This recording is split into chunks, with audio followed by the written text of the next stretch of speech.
مرحلہ حضور کے پہلے پہلے ساتھی 313 مومنین ہیں، جن میں جہاں تک پاکستان کا تعلق ہے اس میں کہا گیا ہے سندھ سے ایک آدمی ہوگا اور ہند سے ایک آدمی ہوگا، بس باقی پوری دنیا سے ہوں گے۔ جب ان کو آواز دیں گے تو ہزاروں میل کے لیے کیا وہ کوئی جہاز چارٹر کریں گے، آئیں گے؟ نہیں۔ جب آواز دیں گے ان میں اتنی طاقت پیدا ہو جائے گی، 1 سیکنڈ کے لیے آنکھیں بند کریں گے، یہ تصور کریں گے ہم نے خانہ کعبہ پہنچنا ہے، اور 1 سیکنڈ کے بعد جب کھولیں گے تو خانہ کعبہ کے سامنے، اور پھر اس وقت صورتحال یہ ہوگی کہ جتنے مومنین ہیں ان کی پیشانی میں ایک چمک ہوگی، پتہ چل جائے گا یہ مومن ہے، بولنے کی ضرورت نہیں، اور جو باقی ہیں ان کی پیشانی میں ایک نقش ہوگا جس سے پتہ چلے گا کہ یہ غیر مومن ہے۔ اس وقت زمین پورے خزانے باہر پھینک دے گی، گیس بھی باہر ہوگی، تیل بھی باہر ہوگا، جواہر بھی باہر ہوں گے، جو نکلیں گے سمندروں سے لعالی بھی باہر ہوں گے، معدنیات بھی باہر ہوں گے، تمام چیزیں باہر ہوں گی، لینے والا کوئی نہیں ہوگا، اور کائنات کی تمام چیزیں وہاں پڑی رہیں گی، تو وہ عدل و انصاف سے پر کریں گے۔ لیکن ایک بات آپ کی خدمت میں ضرور کہتا ہوں کہ ہم میں اگر اتنے بڑی عظمت کے امام ہیں تو پھر ہماری ذمہ داری بھی بڑھ جاتی ہے۔ اگر ایک امام بیچارہ ہو میری طرح کا، جیسے میں کچھ جانتا ہوں کچھ نہیں جانتا، کچھ چیزوں کا عالم ہوں کچھ چیزیں میں نہیں جانتا، گزارے کہ اگر میری طرح کا امام ہو تو مجھے اس سے گھبرانے کی ضرورت نہیں،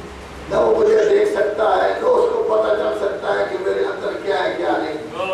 لوگوں کے امام کسی طرح کے ہیں نا، سوئے ہوئے ہیں بیچارے، کسی کو کوئی پتہ نہیں کیا ہے کیا نہیں، لیکن آپ کا امام جو ہے وہ زندہ ہو تب بھی دیکھتا ہے، سویا ہوا ہو تب بھی دیکھتا ہے، سامنے ہو تب بھی دیکھتا ہے، پشت کی جانب بھی دیکھتا ہے کہ کیا ہو رہا ہے کیا نہیں ہو رہا، اب قبر کے اندر موجود ہو تب بھی وہ دیکھتا ہے۔ جب وہ دیکھ رہے ہیں تو ہماری ذمہ داری تو بڑھ جاتی ہے۔ دوسرے لوگوں کے استاد راہبر بیچارے ہیں، وہ بے شک شرارتیں کرتے رہے،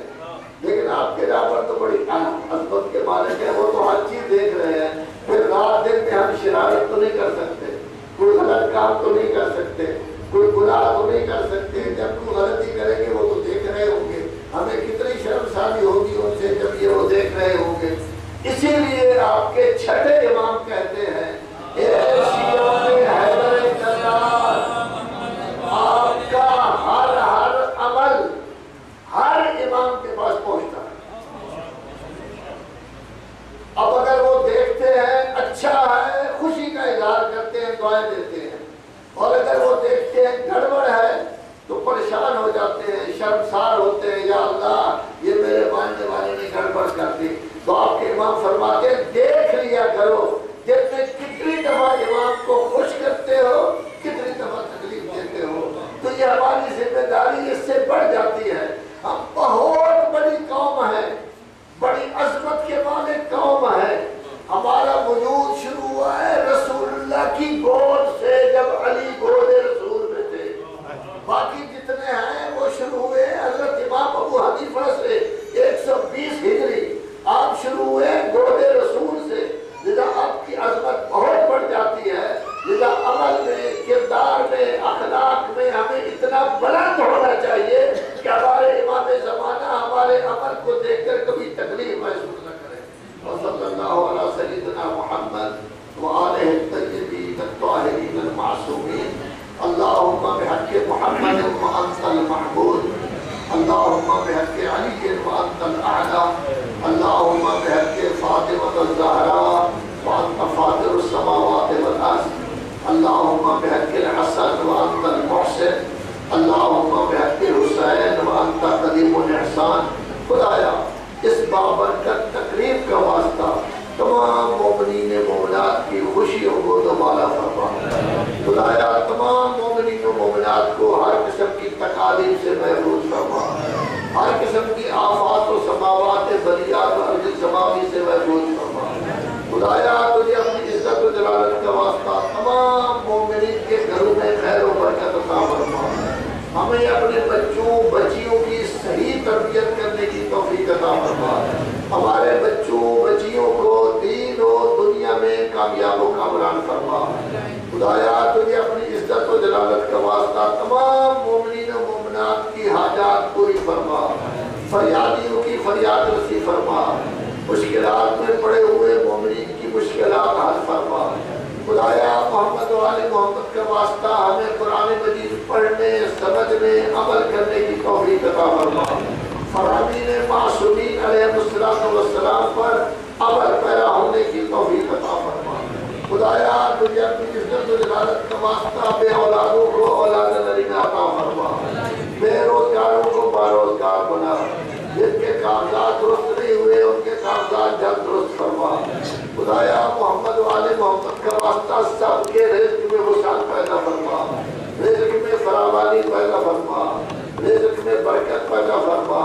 عزت و عظمت میں اضافہ فرما ہم سب کے مرحومین کو اعلیٰ علیین میں جگہ عطا فرما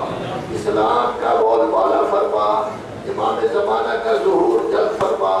ملت مسلمہ کی مشکلات امام کے صدقہ میں دور فرما خدایا تجھے اپنی عزت و جلالت کا واسطہ ہم سب کو سوائے اپنے کسی کا محتاج نہ بنا بحق محمد و آلہ الطاہرین اللہم صلی علی محمد و آل محمد صرف ایک چھوٹی سی گزارش آپ لوگ یہاں رہ رہے ہیں وطن سے دور ہیں یہاں کا معاشرہ دوسری قسم کا معاشرہ ہے ظاہر کہ جب آپ رہ رہے ہیں آپ میں سے کچھ لوگ ایسے ہیں جو کی اولادیں بھی یہاں موجود ہیں پرورش پا رہی ہیں کسی کا بچہ سال کا ہے کسی کا 6 مہینے کا کسی کا 10 مہینے کا آپ سے صرف ایک گزارش ہے کہ 24 گھنٹہ میں ہوتے ہیں 1440 منٹ اتنے ہوتے ہیں نا یا کبھی بھی نہیں ہے نمازیں تو آپ یقیناً پڑھتے ہوں گے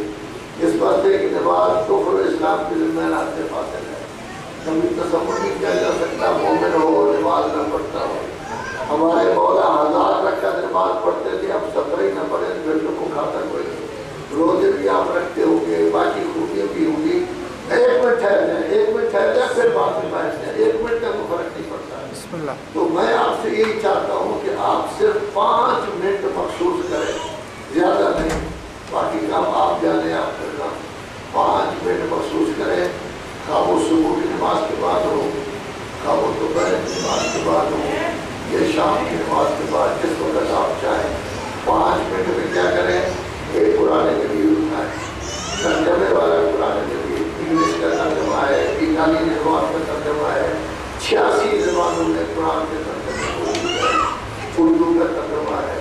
قرآن مجید کی ایک آیت پڑھیں صرف ایک آیت اور وہ شروع کریں بسم اللہ الرحمن الرحیم الحمدللہ رب العالمین سے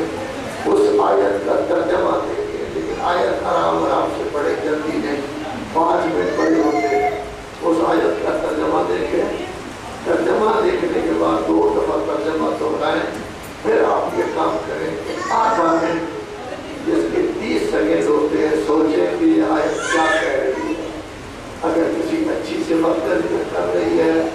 سوچیں کہ آیت میرے اندر ہے نہیں ہے تو پیدا کرنے کی کوشش کریں کسی چیز سے منع کر رہی ہے آیا یہ خرابی میرے اندر پائی تو نہیں کرتی اگر آیا تو اس کو نکالنے کی کوشش کریں صرف ایک آیت قطرہ قطرہ بھی شبد دریا مہینے میں کتنی ہو جائے گی 20 آیتیں 2 مہینے میں کتنی ہو جائے گی 60 آیتیں 100 دنوں میں کتنی ہو جائے گی 100 آیتیں لیکن جب مہینہ 1.5 مہینہ آپ یہ کریں گے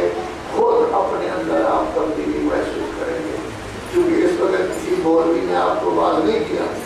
مولوی پتہ نہیں بات کرنے والا صحیح کیا ہے یا غلط ہے کسی ذاکر نے آپ کو نہیں سمجھایا قرآن سمجھا رہا ہے رسول اللہ تقریریں نہیں کرتے تھے وہ لوگوں کو مسلمان بنانے کے لیے قرآن پڑھتے تھے ایک صرف آیت اس کا ترجمہ آدھا منٹ سوچیں کہ آیت کیا کہہ رہی ہے یہ ہے روحانیت بڑھانے کے لیے دوسرا مسئلہ یہ ہے کہ جب آپ یہ آیت پڑھیں گے تو آپ کی ضروریات بھی تو ہیں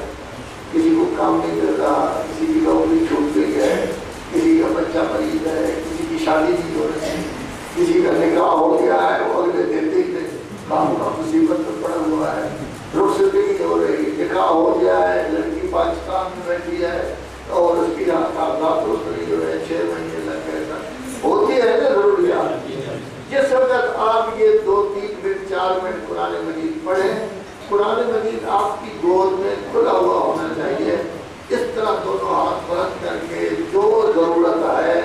وہ ضرورت اللہ سے طلب کریں، نظر قرآن کی طرف ہو۔ البتہ اس میں اگر صبح کی نماز کے بعد ہو یا مغربین کی تو ہاتھ اس طرح کریں اور قرآن کی طرف دیکھیں۔ اگر ظہرین کی نماز ہو پھر شریعت میں حکم ہے ہاتھ اس طرح کریں، ظہرین کی نماز میں ہاتھ بلند کریں، مغربین اور صبح کی نماز کے بعد اگر قرآن مجید 2 پھیلا ہوگا، ایک آیت پڑھیں گے روحانیت پڑھے گی